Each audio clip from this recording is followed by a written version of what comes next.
if we're going to map universals, we're going to try to be as objective as possible. And the one universal in math that is not taught and needs to be taught is the vortex, which is encoded in the number 9. Nikola Tesla knew this, and this is why he said, if you only knew the magnificence of 3, 6, and 9, then you would have a key to the universe. What he's referring to is electricity, and he's referring to the wave form, because 3, 6, and 9 encode completion of the wave. I'll see if I can explain this in simple terms. We use a two-dimensional circle for a symbol in order to talk about this. So this is the system that dictates what we see. If you take this circle and you move all your energy, it's actually a sphere, and you move all your energy inward towards its center, which are what these lines are doing, which is called converging into a singularity, so moving into its center infinitely. What happens is you actually map a spiral. All bisymmetric angles add up to 9. So what this means is that every time you take any line here, no matter what angle it is, no matter what degree, and you split it evenly, so bisymmetric, so if you were to split it down the middle, that's bisymmetrically, every single angle into infinity will always add up to 9. This is nature's way of saying, hey, pay attention to number 9. It's encoding the most efficient movement or maneuver of all growth, all fertilization, all embryonic states, all birth, life, and death follow this spiral geometric form of movement. Now you can take the same sphere, and instead of moving inward towards its center, right? You moved inward towards the center of the sphere. You move outward infinitely. Basically, you make the sphere constantly larger. And as you do that, you create platonic forms or geometric forms like the square. So the only way in which to map this is by creating form in order to angle it, to measure the angles. So you would first create a triangle, then a square, and then so on and so forth. Every solid that you would put in there, every shape that you would put in there, as long as the lines are equal, so the shapes are polygons, all the angles, when multiplied by the amount of angles in each shape, which I'll explain in a minute, will all add up to 9. So the point is that moving into the center is encoded by 9, and that code is a spiral, and moving out of the center is also encoded by 9. The laws of this being, the chances of this being coincidence are quite literally astronomical. No pun intended. So, this is how we explain this. The first one, all degrees of numbers when added always sum up to 9. So, as long as you are using a bisymmetric, so each angle, each line is dividing the circle evenly. Those angles, no matter what they are, going smaller, will always equal 9. 9 and 0 is 9, 4 and 5 is 9, 3, 1 and 5 is 9, 2, 7 and 0 is 9, 2, 2 and 5 is 9, 1, 8 and 0 is 9. 9 encodes the vortex in nature, encodes both the spiral inward and extending outward. This is what Walter Russell is talking about. In order to create a cubic waveform, all waves are actually twin opposing vortices, which is male and female gender or generative energy. And we see this constantly throughout nature. This is the most common ratio. So phi and pi are ratios encoded by 9. And we see those ratios more common than any other ratio, like I said, in birth, life, and decay. We see them in the spiral of the human head. We see them in the eddies of the ocean. Nature is constantly using vortex mathematics and or the spiral to grow or become fecundity. We see it in beehives wrapped around each other infinitely. Obviously, onions. We see it in the nostril, the human nostril, as it gets smaller. It actually has rings in there that are built on the phi ratio, which is a number we'll get to here in a second. It's 1.618, known as the Fibonacci sequence. We see it in meandering rivers. This is why there's no right angles in rivers. There's no right angles really in nature. We see it in the way in which electricity affects and charges gases and air. We see it in tornadoes. We see it actually in electric current. Electric current actually moves in the phi ratio. We see it in fire or the flame. We see it in whirlpools and in water. Check out the works of Victor Schauberger, a master genius on the movements of water. You see it in the cosmos itself. It's on every scale, from small microcosm to large. It's constant throughout the universe. This is why it's so important to know, is because all of our nature is using it, so we need to be aware of it because we are it. Now, this particular image is just a way in which I can show how light moves in a vortex, or appears to move in a vortex. Just look at the different vantages here. If you're this person and you're looking in the light, you actually see no darkness. Hopefully you guys can see that. You're literally, the light is encompassing you, and you only see light, white light in this case. You don't realize that you're being bathed by a vortex, which is why we don't realize that we are a vortex. Now, this person's vantage can also see the light, but he can also see the movement of the light, the cone. This is a vortex cone, because he's actually in darkness, so to speak. He's actually able to see the light of the unconscious.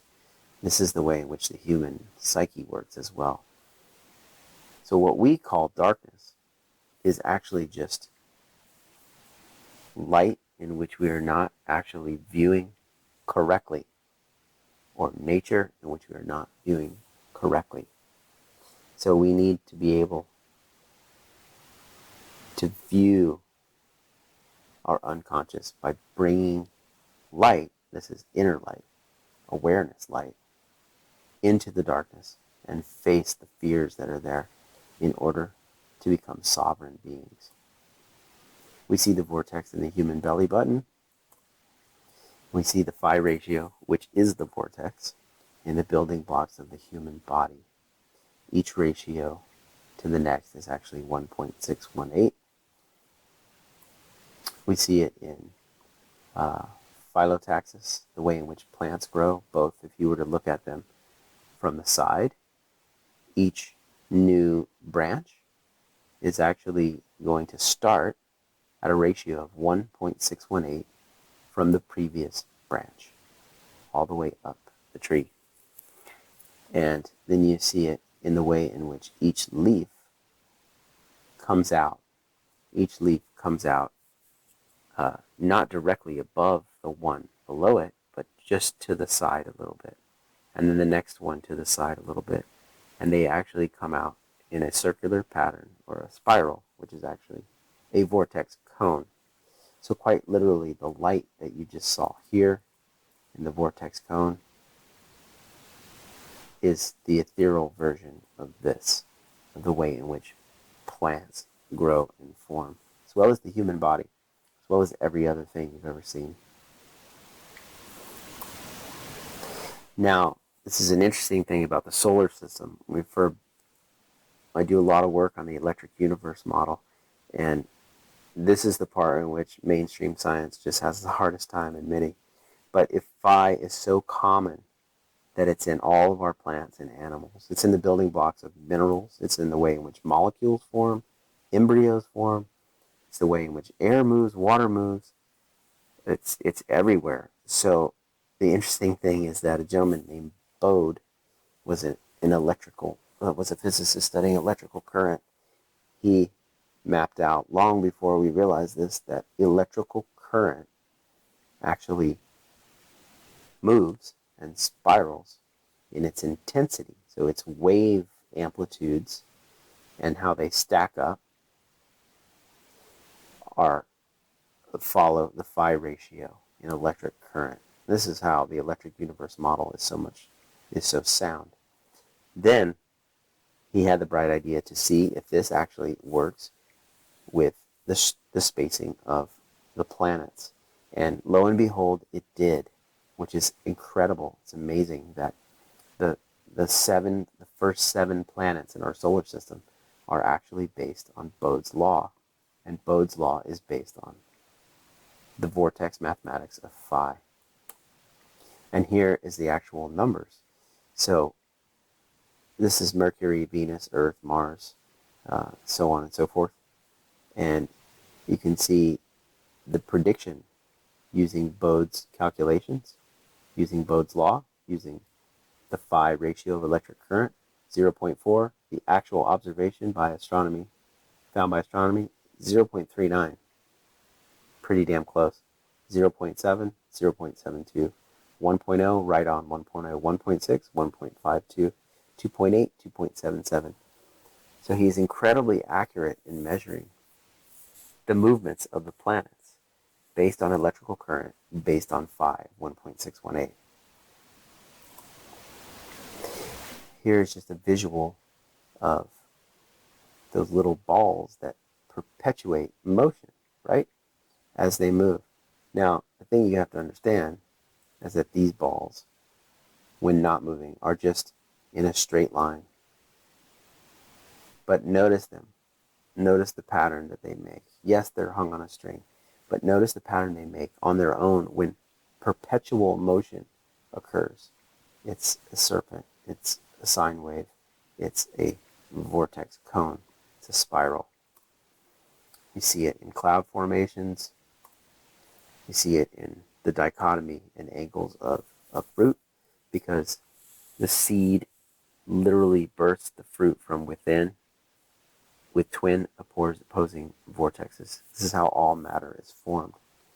You see it in the way fish gills work, the way in which the oxygenation process goes in and then out of the gills, moves in tiny little spirals.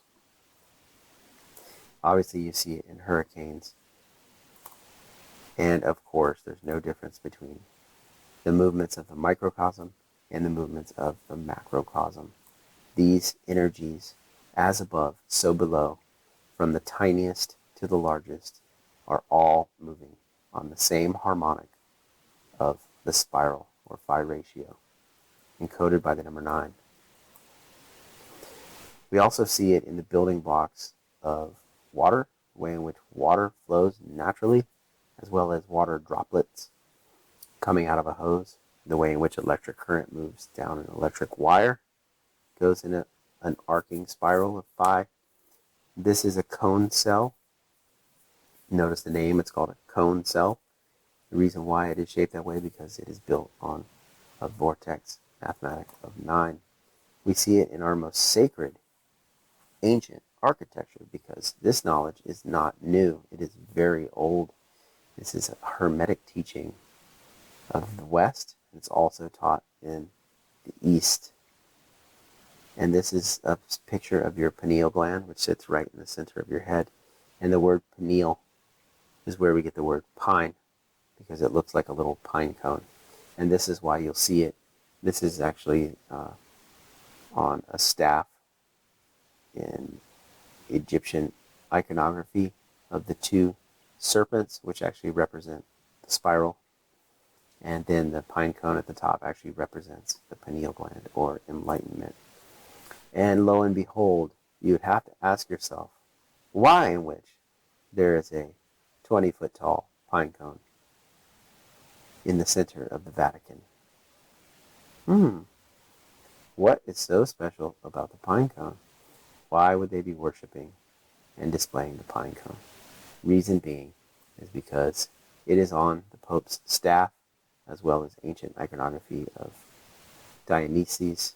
This is the pine cone of the ancient Sumerians, of Enki, or the Anunnaki, if you believe in that stuff. Why are they worshiping the pine cone? Because they knew that consciousness in the human body and light actually are chemically made in the pineal gland, inside of the optic thalamus of the brain. Optic thalamus is also built on the Vortex mathematics, the chamber.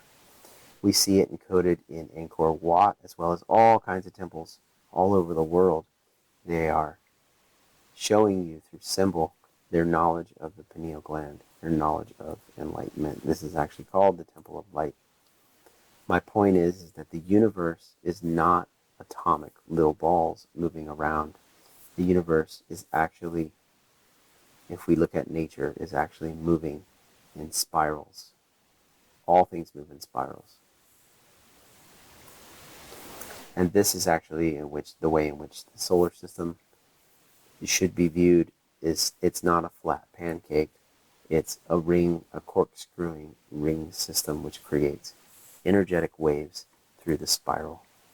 And then here, from that same book we saw earlier, this is an actual drawing by Sir Isaac Newton, who is founder of atomic physics. But this is one of the places that he had it right. This is data collected from all over the world of that time, where he collected from other observations and did all this math in order to chart a very famous comet. And if you'll notice, his drawing of the comet is in the shape of a vortex cone.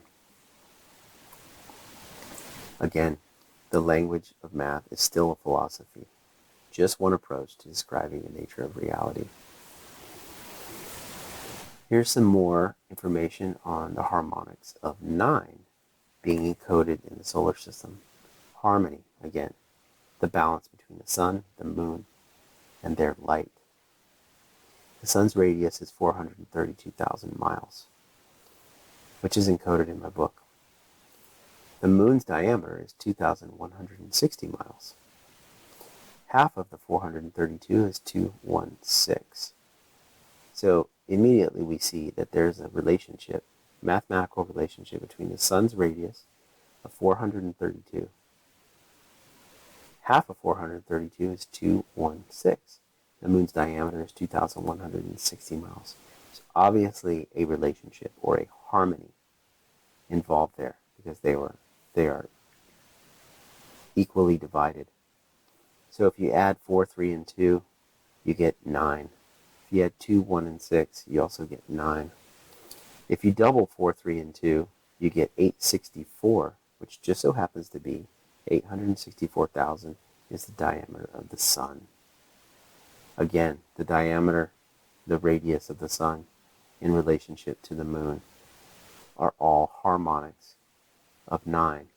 If you take that same radius, 432, and you square it, which is just so happens to be the speed of light, 186,000.624.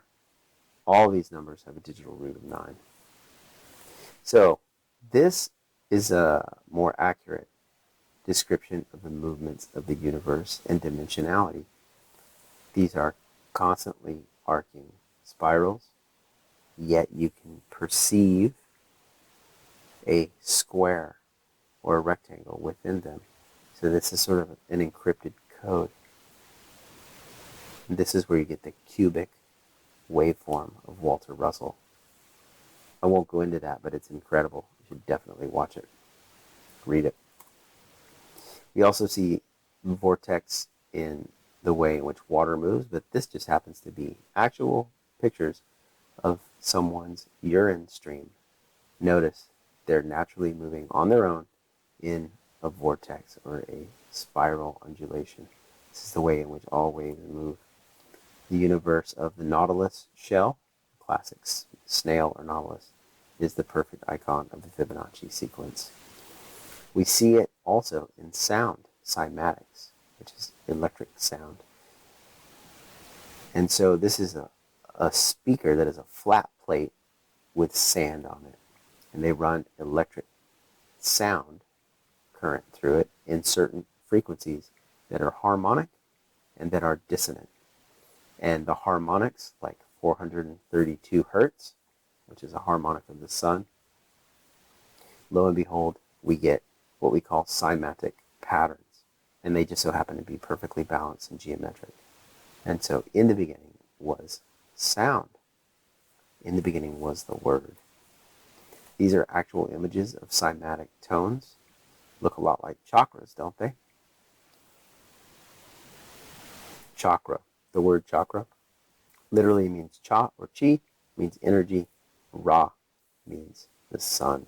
So a chakra is literally a small, energetic sun force within the body. And these are what they look like based on certain tones or frequencies. And there's a lot of different patterns that you can do, but notice that they're all symmetric and perfectly balanced. This is actually 432 hertz versus 440 hertz. 432 is said to be the heart frequency, and these are both. This is a water sound image. And if you'll notice, the 432 is much more coherent, much more balanced, much more harmonious than the 440. And we actually tune our symphonies these days to 440 hertz. And we used to, back in the Renaissance times of Europe, like people like Stradivarius would make his instruments tuned to 432 hertz because he knew that those harmonics were what nature intended.